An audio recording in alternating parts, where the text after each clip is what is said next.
Most mess doesn't begin because someone decides to be messy. It usually begins with a sentence that sounds completely reasonable. I'll just put this here for now.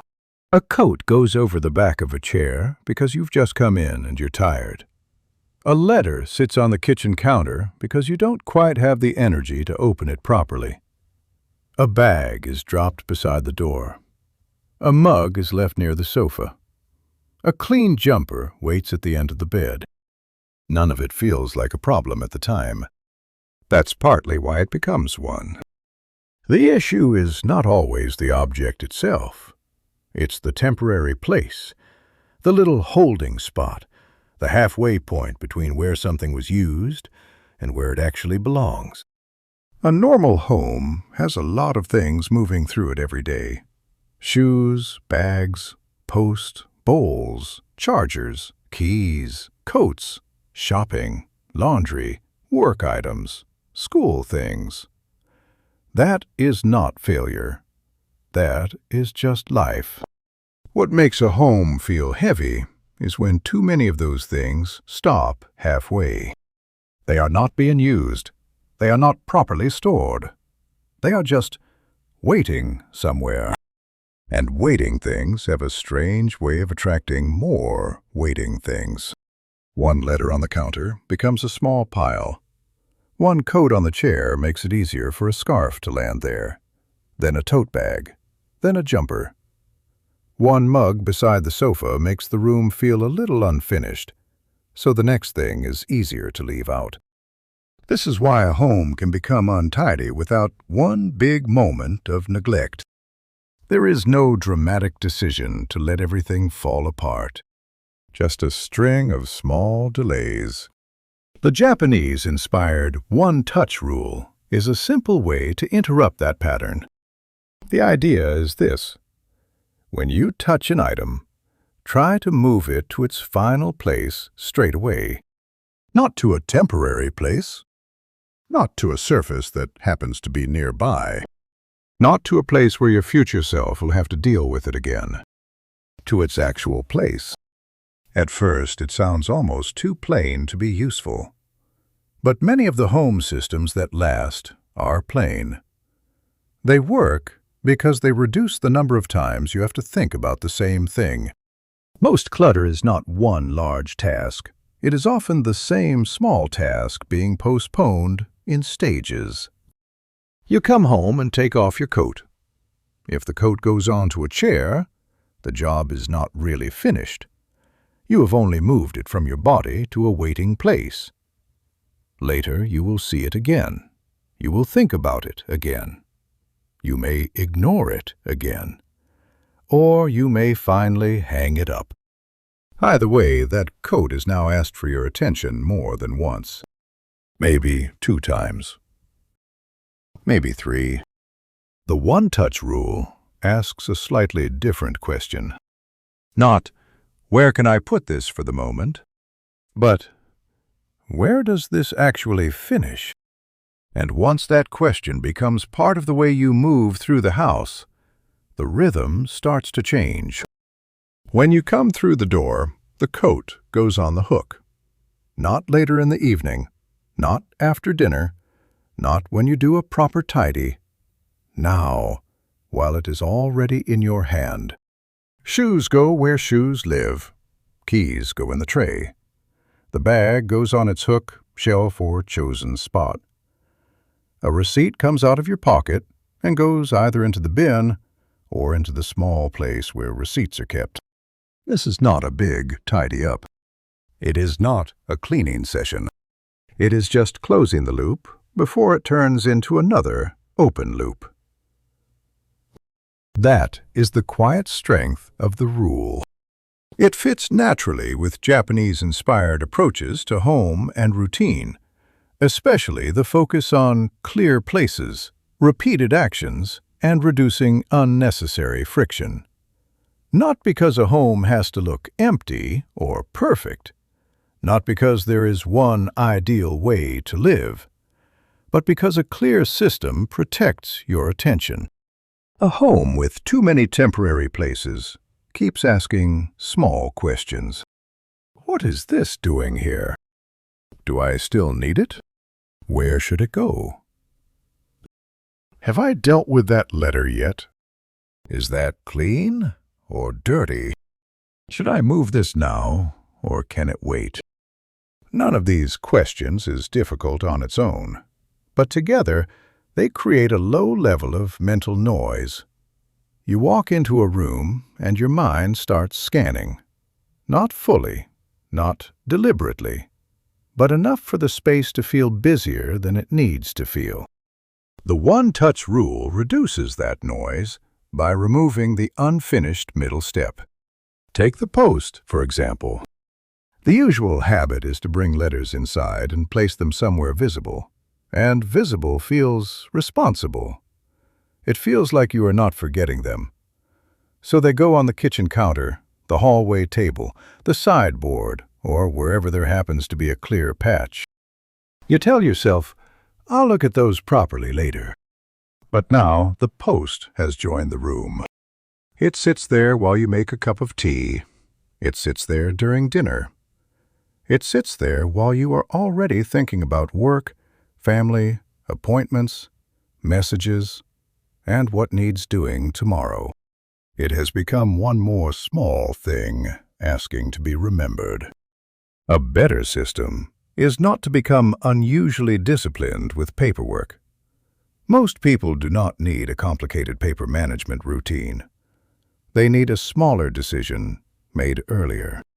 When the post comes in, it can have 3 endings: recycling, action, filing. Junk mail goes straight to recycling. Anything that needs a reply, payment, phone call, or decision goes into one small action tray. Anything worth keeping goes where important papers actually live. The useful detail is this: the hallway table is not one of the endings. It is not a temporary country where papers can settle down for a week. The same idea works in the kitchen. A bowl carried from the table can go straight into the dishwasher, or it can go straight beside the sink if it needs washing by hand. But if it lands on the counter just for now, the kitchen has quietly gained another task. Later, someone has to move it from the counter to the sink, or from the counter to the dishwasher. That might sound like nothing, but ordinary life is made of exactly those little nothings. A mug left in the living room. A plate placed near the sink but not in it. A pan left on the hob because it needs soaking but without any water added. None of these things is a disaster. They do not mean the house is out of control. They just leave the next version of you with a slightly more annoying room. And this is where the one-touch rule becomes less about tidiness and more about energy. We tend to think that tidying takes energy, and of course it does. But postponing tidying takes energy too. It takes attention. It takes memory. It takes repeated noticing. It takes that tiny emotional weight of seeing the same thing again and thinking, I still haven't done that. The object becomes a reminder that you are behind, even when the actual task might only take 10 seconds. One-touch living is not about pretending you never get tired. It is about not multiplying the work when you are tired. Think about coming home with shopping. The common pattern is very understandable. You put the bags down on the floor. You take out the fridge things first. Then you leave the rest for later because something else is calling for your attention. Before long, you are stepping around bags in the hallway or kitchen. And sometimes one bag is still there the next morning, holding toothpaste, batteries, socks, or some other thing you forgot you bought. The one-touch rule says, once the item is in your hand, let it finish its journey. Milk to the fridge, rice to the cupboard, soap to the bathroom, batteries to the drawer, bag folded and put away. Not perfectly, not beautifully, just completely. This is why final places matters so much. The one-touch rule only works when objects actually have a home. If there is no clear place for something, your hand will naturally choose the nearest surface. That is not laziness. That is not a moral problem. That is simply how behavior works when the environment is unclear. So before expecting yourself to follow the rule, look at the items that most often get left out. Coats, bags, letters, keys, shoes, chargers, cups, laundry, shopping, children's school things, work items. Then ask one practical question. Does this have an obvious final place that is easy to reach at the moment I usually stop using it? Not a perfect place. An easy place. A hook near the door is better than a wardrobe upstairs if you always take your coat off downstairs. A small bowl for keys is better than a drawer you never open. A paper tray near the entrance is better than a neat filing system in another room that you only use when the pile has become annoying. A laundry basket where clothes actually come off is better than one placed where you think it should go. Good systems respect real behavior. They do not depend on an ideal version of you moving through the house with endless patience and spare energy. This is why placement and sequence matter so much in simple home routines. The action feels small because the environment has already done some of the thinking. A bag comes home and has a hook. Shoes come off and have a tray. Post comes in and has a sorting point. Dishes leave the table and have one clear next step. The less you have to invent in the moment, the easier it is to be consistent. There is also a small emotional benefit that is easy to miss. When you put something in its final place straight away, you create a tiny feeling of completion. It is not exciting. It will not feel like a major achievement. You may barely notice it. But the room feels a little more settled because of it. The chair stays a chair, not a coat rack. The counter stays a counter, not a paper archive. The floor stays a floor, not a storage system. And because the room stays closer to reset, you need fewer big tidy-ups. That matters because big tidy-ups can create a frustrating cycle. The house gets messy. You spend a burst of effort putting it right. It feels better for a while. Then, slowly, things drift back. Each reset feels like starting again from zero. Over time, tidying starts to feel like a battle you keep having to repeat. The one-touch rule changes the shape of the battle. It becomes a smaller movement, done at the right moment. You are not waiting for the mess to become large enough to deserve your attention. You are catching it while it is still light.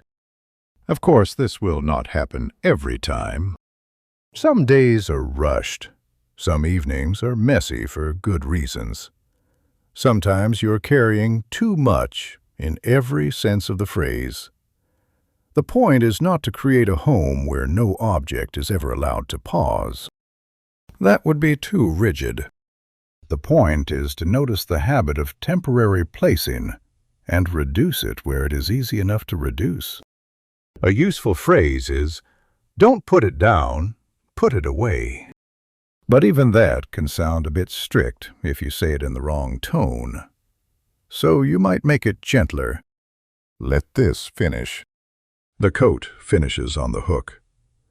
The letter finishes in the tray. The bowl finishes in the dishwasher.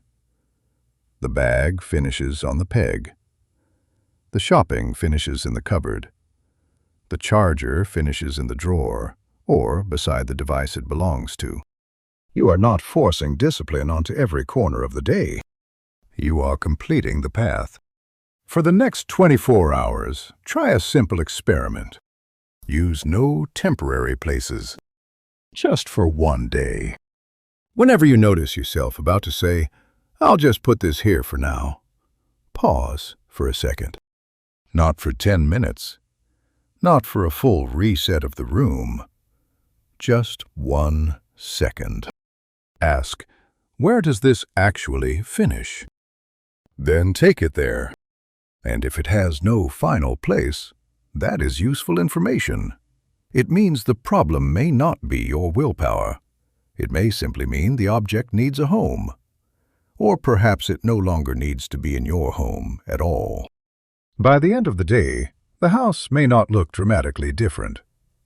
There may be no grand before and after moment, no perfect transformation.